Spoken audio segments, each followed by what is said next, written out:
আজকে সকালে যখন টিফিন রান্না করতে আসলাম না, তখন ডিম ভাজা করব। তো সেই জন্য দেখো ডিমটা ফাটতে গেছি, মানে ভেঙেছি। ডিমের কালারটা দেখো কেমন, একটা আশ্চর্যজনক ঘটনা মানে ডিমের মধ্যে থেকে বেরোলো। আমি এরকম ডিম কিন্তু কখনো কোনো দিন দেখিনি। তো এই ফার্স্ট টাইম আমার এরকম ডিম দেখা, তাই আমি তোমাদের সাথে এই জিনিসটা শেয়ার করলাম। তো আমার রুটিও হয়ে গেছে, তরকারিও হয়ে গেছে, জাস্ট ডিমটা ভাজবো, তখনই এরকম ডিম বেরোলো, বুঝলে। এখন এসেছি ছাদে, জামা কাপড়গুলো মেলে দেব আর হচ্ছে গিয়ে ফুল তুলবো। তাও চুপড়ি আনতে ভুলে গেছে। যাই হোক, এটাই করে তুলে নিয়ে চলে যাই, তারপরে দেখবো। মানে ঋষভ স্কুলে যাবে। সকালবেলা হলে মাথার উপর দিয়ে যেন ঝড় বয়ে যায়।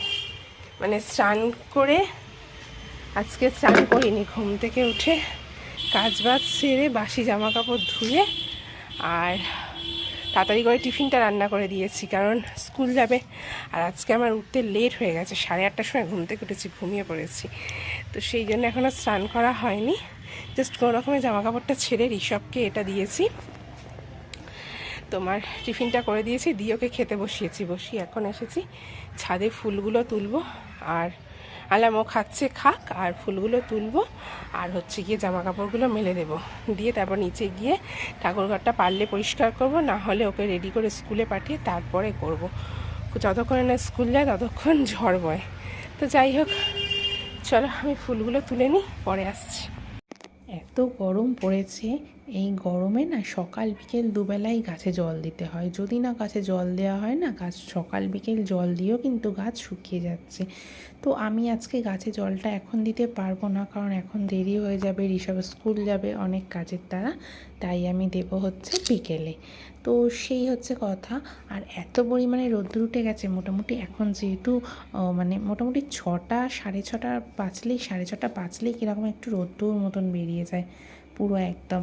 আর ছাদে এত রোদ্দুরে পা পাতা যায় না, পুরো একদম আগুন হয়ে যায় ছাদ। কিন্তু তাও মানে জুতোটা আমি নিচে থেকে পরে আসতে ভুলে গেছি।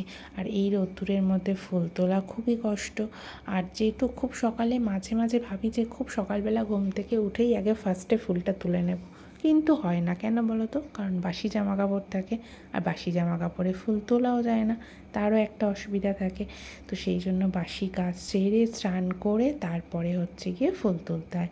তো যদিও আমি আজকে স্নানটা করিনি, জাস্ট কাপড় জামাটা ছেড়ে নিয়েছি, নিয়ে আমি ফুলগুলো তুলতে এসেছি। শুধু ফুল তুললেই কি আর তাতেইটা কি ঠাকুর সন্তুষ্ট হয় বলো? ফুল চাই, বেলপাতা চাই, দুব্ব চাই, তুলসী পাতা চাই, কত কিছু চাই, তবে না ঠাকুর তাতে সন্তুষ্ট হয়। তো চলো আমি ফুলটা তুলে নিই। আর ওই দিকে মনে হয় আমি বেলপাতা গিয়ে তুলছিলাম। কেন বলো তো? বেলপাতাটা না একটু দূরেই আছে গাছটা, তো সেই জন্য ঝুঁকি মেরে মানে একটুখানি হয়, তারপরে হচ্ছে গিয়ে বেলপাতা তুলতে হয়। তো প্রথমে আমি জামা কাপড়গুলো মেলে দিয়েছি, কারণ বললামই আমি আজকে স্নান করিনি, জাস্ট জামা কাপড় ছেড়ে ধুয়ে নিয়েছি। তো সেই কারণে হচ্ছে সেটাকে ধোয়া ছিল বলে ওটাকে এসে মেলে দিয়ে গেলাম।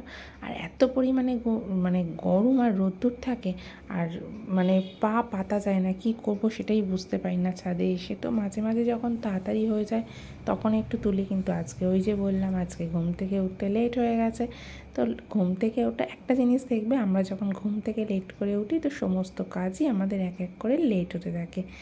তো যাই হোক, আমি মোটামুটি ফুলগুলো তুলে নিচ্ছিলাম, আর এখানে মনে হয় আমি অপরাজিতা ফুলগুলো তুলছিলাম।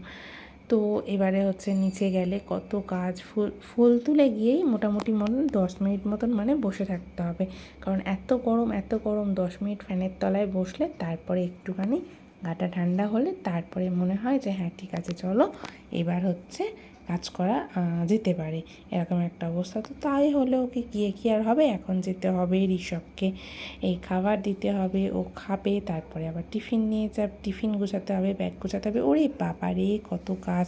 তো চলো আর বেশি বকবক করবো না, ফুলগুলো তুলে নিই, তারপর নিচে যাব।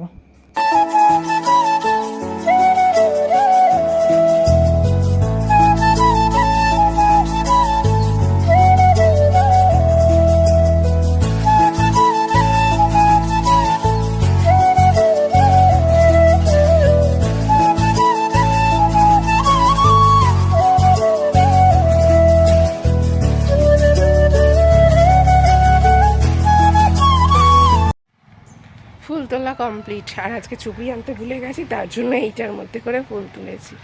তো এখন নিচে গিয়ে ঢেলে নেবো, কারণ আবার নিচে যাবো, আবার চুপড়ি নিয়ে আবার আসবো, ওই জন্য আর নিচে যাইনি। তো এখান থেকেই ফুলগুলো তুলে নিয়েছি, এর মধ্যেই নিচে গিয়ে ঢেলে নেবো। তো চলো যাই, এবারে গিয়ে হচ্ছে ঋষভকে রেডি করে স্কুলে পাঠাই, কারণ অলরেডি দেরি হয়ে গেছে। বুঝতে পেরেছি ঠাকুরঘর পরিষ্কার করতে পারবো না, তো ঋষভকে যাই হোক স্কুলে পাঠাই, তো তারপরে পরিষ্কার করে ফ্রি হয়ে আবার কথা বলছি। আজকে যেহেতু টিফিনে রুটি করেছি, সেই জন্য হচ্ছে গিয়ে ঋষভ রুটি টিফিনে নিয়ে যাবে না। তো ওই জন্য ওকে একটু ক্রিম বিস্কুট দিয়ে দিয়েছি আর নিমকি দিয়ে দিয়েছি, এটাই ওকে আজকে টিফিন দেব। আর হচ্ছে কি যে, কারণ ও রুটি নিয়ে গেলে টিফিনে খেতে চায় না। এখনও ব্যাগ গোছানো বাকি আছে, ব্যাগ গোছাতে হবে, ড্রেস পরাতে হবে, এখনও কি অবস্থা দেখেছো। তো চলো চটপট করে আমি ব্যাগ ফ্যাগটা গুছিয়ে দিই, ওর ব্যাগটা আগে ভালো করে গুছিয়ে দিতে হবে, রুটিন দেখে বই গুছাতে হবে, তারপর ওকে স্নান করাতে হবে, তারপরে স্কুল পাঠাতে হবে।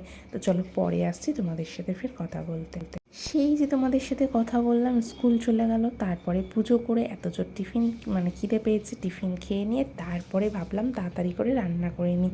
তো আজকে দেখো দুপুরে রান্নার মেনুতে হয়েছে পটল পোস্ত, কারণ পটলগুলো দেখলাম একটু শুকিয়ে শুকিয়ে মতন যাচ্ছে, তো সেই কারণে হচ্ছে আজকে পটল পোস্ত করেছি।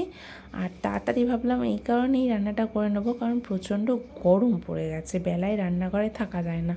আর এখানে হচ্ছে কি যে একটুখানি লাল নোটে আনা হয়েছিল, তো ওই জন্য লাল শাক ভাজা করে নিয়েছি। আর আজকে যেহেতু নিরামিষ, সেহেতু মাছ ফাছ করা হয়নি, তো সেই জন্য হচ্ছে কি আজকে পনির আনা হয়েছে, তো পনির দিয়ে আলু দিয়ে ঝোল করে নিয়েছি। আর আমাদের বাড়িতে এই পনির আলুর তরকারিটা না প্রচুর পরিমাণে খাওয়া হয়।